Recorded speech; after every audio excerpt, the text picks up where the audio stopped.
ಇರುವಂತದ್ದು HDKಗೆ ಹೇಗಿರುತ್ತೆ ಅನ್ನುವಂತಹ ನಿಟ್ಟಿನಲ್ಲಿ ಕುಮಾರಸ್ವಾಮಿ ಗೆಲ್ಸಿದ್ರೆ ಕೇಂದ್ರ ಕೃಷಿ ಸಚಿವ ಖಾತೆ ಫಿಕ್ಸ್ ಅಂತ ಹೇಳಲಾಗ್ತಾ ಇರುವಂತದ್ದು. ಗೆದ್ರೆ ಕುಮಾರಸ್ವಾಮಿ ಅವರು ಗೆದ್ರೆ ಭಾವನಾತ್ಮಕವಾಗಿ ಮತವನ್ನ ಸೆಳೆಯೋದಕ್ಕೆ ದೋಸ್ತಿಗಳು ಒಂದ್ ಕಡೆ ಪ್ಲಾನ್ ಅನ್ನ ಎಣಿತಾ ಇದ್ದಾರೆ. ಮುಂದಿನ ಮೋದಿ ಸಂಪುಟದಲ್ಲಿ HDKಗೆ ಸಚಿವ ಸ್ಥಾನ ಸಿಗುವಂತಹ ಸಾಧ್ಯತೆಗಳು ಕೂಡ ಇದೆ. ಕಾಂಗ್ರೆಸ್ ಅಭ್ಯರ್ಥಿ ಸ್ಟಾರ್ ಚಂದ್ರು ಗೆದ್ರೆ ಕೇವಲ ಸಂಸದ ಸ್ಥಾನ ಸಿಗಬಹುದು, ಆದ್ರೆ ಕುಮಾರಸ್ವಾಮಿ ಗೆದ್ರೆ ಸಚಿವ ಸ್ಥಾನ ಸಿಗುತ್ತೆ ಅಂತ ಕೂಡ ಹೇಳಲಾಗ್ತಾ ಇರುವಂತದ್ದು. ಈ ಮೂಲಕ ಜನರ ಮತ ಸೆಳೆಯೋದಕ್ಕೆ ದೋಸ್ತಿ ನಾಯಕರು ಪ್ಲಾನ್ ಅನ್ನ ರೂಪಿಸ್ತಾ ಇದ್ದಾರೆ. ಮಂತ್ರಿ ಸೆಂಟಿಮೆಂಟ್ ವರ್ಕೌಟ್ ಆಗುತ್ತಾ ಮಂಡ್ಯದಲ್ಲಿ ಅನ್ನುವಂತಹ ಪ್ರಶ್ನೆ ಕಾದ್ ನೋಡಬೇಕು. ಲೋಕಸಭಾ ಚುನಾವಣೆ ಆದ ನಂತರ ಗೆಲುವು ಯಾರದು ಅಂತ, ಗೆಲುವಾದ ನಂತರ ಕುಮಾರಸ್ವಾಮಿಗೆ ಸಚಿವ ಸ್ಥಾನ ಸಿಗುವಂತಹ ಸಾಧ್ಯತೆಗಳು ಕೂಡ ಇರುವಂತದ್ದು. ನಿಶ್ಚಿತವಾಗಿಯೂ ಈ ಸಾರಿ ಮಂಡ್ಯ ಕ್ಷೇತ್ರದಲ್ಲಿ ಕುಮಾರಣ್ಣ ಗೆದ್ದು ಕೇಂದ್ರದಲ್ಲಿ ಒಳ್ಳೆಯ ಖಾತೆಯನ್ನು ಪಡೆದು ಸಚಿವರಾಗ್ತಾರೆ ಅನ್ನೋ ವಿಶ್ವಾಸ ನಮಗಿದೆ. ರಾಜ್ಯಕ್ಕೆ ಹಲವಾರು ವಿಚಾರಗಳಲ್ಲಿ ಕೇಂದ್ರದಿಂದ ಸ್ಪಂದನೆಯನ್ನು ಅವ್ರ ಮುಖಾಂತರವಾಗಿ ನಮಗೆ ಸಿಗುತ್ತೆ ಅನ್ನೋ ವಿಶ್ವಾಸವೂ ಇದೆ. ಮಂಡ್ಯದ ಜನನೂ ಕೂಡ ಉತ್ಸುಕರಾಗಿದ್ದಾರೆ. ಯಾಕೆಂತಂದರೆ ಅಂಬರೀಷ್ ಅಣ್ಣ ನಂತರ ಒಂದು ಕೇಂದ್ರ ಸಚಿವ ಸ್ಥಾನ ಮಂಡ್ಯಕ್ಕೆ ಸಿಕ್ಕಿಲ್ಲ. ಈ ಸರಿ ನಿಶ್ಚಿತವಾಗಿ ಸಿಗುತ್ತೆ. ಕಾಂಗ್ರೆಸ್ಸಿನಲ್ಲೂ ಕೂಡ ಕ್ಯಾಂಡಿಡೇಟ್ ಹಾಕಿದ್ದಾರೆ. ಆದರೆ ಕಾಂಗ್ರೆಸ್ ಇಡೀ ದೇಶಾದ್ಯಂತ ಗೆಲ್ಲುವಂಥದ್ದೇ 30-40 ಅನ್ನೋ ಭಾವನೆ ಇದೆ. ಅಪೋಸಿಷನ್ನಲ್ಲಿ ಕೈಕಟ್ಟಿ ಕೂತ್ಕೊಳ್ಳುವಂತಹ ಜಾಗದಲ್ಲಿ ಒಬ್ಬ MP ಕಳಿಸೋದಕ್ಕಿಂತ ಆಡಳಿತ ಪಕ್ಷದ ಸಾಲಿನಲ್ಲಿ ಕೂತ್ಕೊಂಡು ಒಬ್ಬ ಸಚಿವರನ್ನ ಕೊಡುವಂಥದ್ದು ಮಂಡ್ಯಕ್ಕೆ ಮತ್ತು ಕರ್ನಾಟಕಕ್ಕೆ ಒಳಿತು ಅನ್ನೋ ಭಾವನೆ ಮಂಡ್ಯದ ಜನಕ್ಕೆ ಇದೆ. ನಿಶ್ಚಿತವಾಗಿಯೂ ಕುಮಾರಣ್ಣನ ಕೈ ಹಿಡಿತಾರೆ ಅನ್ನೋ ವಿಶ್ವಾಸ ನಮಗಿದೆ. ಲೋಕಸಭಾ ಸದಸ್ಯರಾಗಿ ಇವತ್ತು ನಮ್ಮ ಬಿಜೆಪಿಯ ಎಲ್ಲ ಮುಖಂಡರಲ್ಲಿ ಕೇಂದ್ರ ಸಚಿವರಾದರೆ ಈ ಜಿಲ್ಲೆಯನ್ನ ನರೇಂದ್ರ ಮೋದಿ ಕೈಲಿ ಅಂಗೈಗಿರಿಸಿ ಅಭಿವೃದ್ಧಿ ಕೆಲಸಗಳನ್ನ ಮಾಡ್ತಾರೆ. ನಾನು ನಮ್ಮ ತಮ್ಮಣ್ಣವರು ಇನ್ನೊಬ್ರು ಇಲ್ಲಿಂದ ಲೋಕಸಭಾ ಸದಸ್ಯರಾಗಿ ಹೋಗಿದ್ರೆ ಪ್ರೋಟೋಕಾಲ್ ಲೋಕಸಭಾ ಸದಸ್ಯರ ಕೆಲಸ ಮಾಡ್ತಿದ್ದು ಅಷ್ಟೇ. ಕುಮಾರಣ್ಣ ಅಂತ ಒಬ್ಬ ಧೀಮಂತ ನಾಯಕ ಈ ಜಿಲ್ಲೆಯಿಂದ ಲೋಕಸಭಾ ಸದಸ್ಯರಾದ್ರೆ ಇವತ್ತು ಬಹುದಿನಗಳಿಂದ ಇರತಕ್ಕಂಥ ಕಾವೇರಿ ಸಮಸ್ಯೆ ಮೇಘದಾಟು ಯೋಜನೆಯನ್ನ ಸಂಕಲ್ಪ ಮಾಡಿದ್ದಾರೆ. ದೇವೇಗೌಡರು ನರೇಂದ್ರ ಮೋದಿ ಅವರು ಕೂತು ಈ ಎಲೆಕ್ಷನ್ ನಡೆದು ಜೂನ್ 4ನೇ ತಾರೀಕಿಗೆ ರಿಸಲ್ಟ್ ಬರುತ್ತೆ. 5ನೇ ತಾರೀಕಿಗೆ ಪ್ರಕ್ರಿಯೆ ಪ್ರಾರಂಭ ಆಗುತ್ತೆ.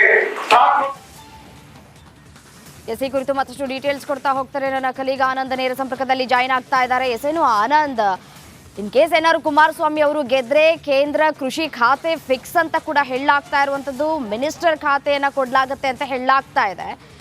ಇದು ಎಷ್ಟರ ಮಟ್ಟಿಗೆ ವರ್ಕೌಟ್ ಆಗತ್ತೆ ಇವರ ಪ್ಲಾನ್ ಅಂತ?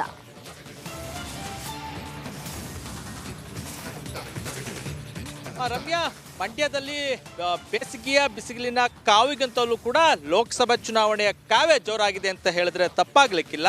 ಈ ಬಾರಿ ಚುನಾವಣೆಯಲ್ಲಿ ಗೆಲ್ಲೇಬೇಕು ಅನ್ನೋ ಕಾರಣಕ್ಕಾಗಿ ಒಂದು ಕಡೆ ಕಾಂಗ್ರೆಸ್, ಮತ್ತೊಂದು ಕಡೆ ದೋಸ್ತಿ ನಾಯಕರುಗಳು ತಂತ್ರ ಪ್ರತಿತಂತ್ರಗಳನ್ನು ಹೆಣಿತಾ ಇದ್ದಾರೆ. ಏನು ಭಾವನಾತ್ಮಕವಾಗಿ ಮತದಾರರನ್ನ ಸೆಳೆಯೋ ನಿಟ್ಟಿನಲ್ಲಿ ಕಾಂಗ್ರೆಸ್ನವರು ನಮ್ಮ ಅಭ್ಯರ್ಥಿ ಮಂಡ್ಯದವರೇ HD ಕುಮಾರಸ್ವಾಮಿ ಹೊರ ಜಿಲ್ಲೆಯವರು ಅಂತ ಹೇಳಿ ಸ್ವಾಭಿಮಾನದ ಅಸ್ತ್ರವನ್ನು ಪ್ರಯೋಗ ಮಾಡಿದರೆ, ಮತ್ತೊಂದು ಕಡೆ ಕುಮಾರಸ್ವಾಮಿ ಅವರು ಭಾವನಾತ್ಮಕವಾಗಿ ಇಂದಿನಂತೆ ಮತ್ತೆ ಏನೋ ಪ್ರಚಾರಕ್ಕೆ ಮುಂದಾಗಿರುವಂಥದ್ದು. MLA ಚುನಾವಣೆಗಳಲ್ಲಿ ನಾನು ಮುಖ್ಯಮಂತ್ರಿ ಆಗ್ತೀನಿ, ಹಾಗಾಗಿ ನೀವು ಮತದಾರ ಅಂದರೆ ಈ ಭಾಗದಲ್ಲಿ ಹೆಚ್ಚಿನ ಸೀಟ್ಗಳನ್ನು ಗೆಲ್ಸ್ಕೊಡಿ ಅಂತ ಹೇಳಿ ಪ್ರಚಾರವನ್ನು ಮಾಡ್ತಿದ್ರು. ಈಗ ಸೆಂಟ್ರಲ್ ಮಿನಿಸ್ಟರ್ ಅಸ್ತ್ರವನ್ನು ಉಪಯೋಗಿಸಿ ಭಾವನಾತ್ಮಕವಾಗಿ ಮತದಾರರನ್ನ ಸೆಳೆಯೋ ನಿಟ್ಟಿನಲ್ಲಿ ಮುಂದಾಗಿದ್ದಾರೆ. ಅದರಲ್ಲೂ ಕೂಡ ಒಕ್ಕಲಿಗರ ವೋಟ್ ಮೇಲೆ ಕಣ್ಣಿಟ್ಟಿರುವಂಥ ಒಕ್ಕಲಿಗರ ನಾಯಕ ಆಗಿರುವಂಥ HD ಕುಮಾರಸ್ವಾಮಿ ಅವರು ಈ ಬಾರಿ ಗೆಲ್ಲಲೇಬೇಕು ಅನ್ನೋ ಕಾರಣಕ್ಕಾಗಿ ಈ ರೀತಿ ಒಂದು ಅಸ್ತ್ರವನ್ನು ಪ್ರಯೋಗ ಮಾಡಿರುವಂಥದ್ದು.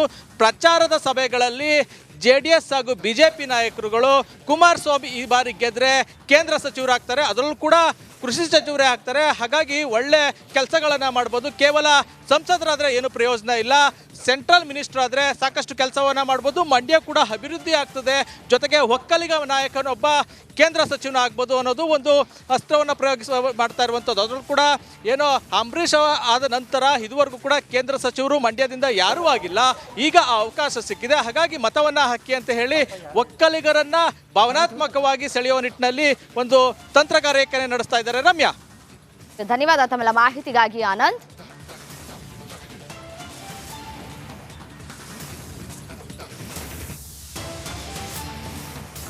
ಲೋಕಸಮರಕ್ಕೆ ಕಾಂಗ್ರೆಸ್ನ ಪ್ರಣಾಳಿಕೆ ಅಸ್ತ್ರವಾಗುತ್ತಾ? ರಾಜ್ಯದಲ್ಲಿ ಗ್ಯಾರಂಟಿಗಳು ಸದ್ದು ಮಾಡಿ ಕಾಂಗ್ರೆಸ್ ಅಧಿಕಾರಕ್ಕೆ ಬರುವಲ್ಲಿ ಯಶಸ್ವಿಯಾಗಿದ್ರು. ಇದೇ ಪಂಚ ಗ್ಯಾರಂಟಿಗಳಿಂದಲೇ ರಾಜ್ಯವನ್ನ ಕಾಂಗ್ರೆಸ್ ಗೆದ್ದಿತ್ತು.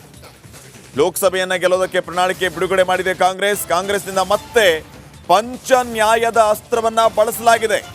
ದೆಹಲಿಯ ಎಐಸಿಸಿ ಕಚೇರಿಯಲ್ಲಿ ಪ್ರಣಾಳಿಕೆಯನ್ನ ರಿಲೀಸ್ ಮಾಡಿರೋದು ಮಲ್ಲಿಕಾರ್ಜುನ್ ಖರ್ಗೆ ಎಐಸಿಸಿ ಅಧ್ಯಕ್ಷರು, ಹಾಗೆಯೇ ರಾಹುಲ್ ಗಾಂಧಿ ಕಾಂಗ್ರೆಸ್ನ ಮ್ಯಾನಿಫೆಸ್ಟೋನ ರಿಲೀಸ್ ಮಾಡಿದ್ದಾರೆ. ಇದರಲ್ಲಿ 25 ಗ್ಯಾರಂಟಿಗಳನ್ನು ಕಾಂಗ್ರೆಸ್ ಘೋಷಣೆ ಮಾಡಿದೆ.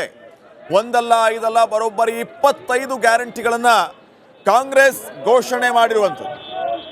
ಈ ರೀತಿಯ ಗ್ಯಾರಂಟಿ ಘೋಷಣೆಗಳಿಂದ ಕಾಂಗ್ರೆಸ್ಗೆ ಅನುಕೂಲ ಆಗುತ್ತಾ?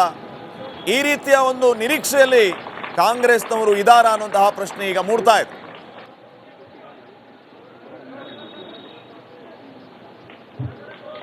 Institutes of technology, the premier institutions of our country, are unemployed. They have not been placed. Jobs, jobs, jobs is a cry everywhere in India. Work encapsulates that section on work. The sections on work encapsulates what we will do to create jobs. The second is wealth. Wealth must be created before it is distributed. On the contrary, the 5 years of the Modi government shows that wages have been stagnant in this country.